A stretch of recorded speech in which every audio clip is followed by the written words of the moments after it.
ലോകത്തെ ഏറ്റവും വലിയ ദിക്റായ ലാ ഇലാഹ ഇല്ലല്ലാഹ് ചൊല്ലിയാൽ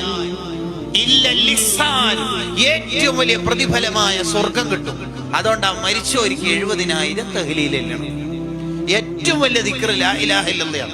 അഫ്ളലു മാ ഖുൽതു അന വന്നബിയ്യൂന മിൻ ഖബ്ലി, ഞാനും എന്റെ മുൻഗാമികളായ അമ്പിയാക്കളും ചൊല്ലിയ ദിക്റിൽ ഏറ്റവും ടോപ്പ് ലാ ഇലാഹ ഇല്ലല്ലാഹ് എന്ന ദിക്റാണെന്ന് നബി സല്ലല്ലാഹു അലൈഹി വസല്ലം പഠിപ്പിച്ചിട്ടുണ്ട്.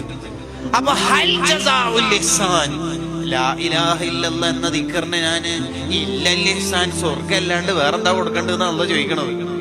അതുകൊണ്ടാണ് മരിച്ചവർക്ക് 70,000 തഹ്ലീൽ അവർക്ക് സ്വർഗം കിട്ടും, നരകമോചനം കിട്ടും.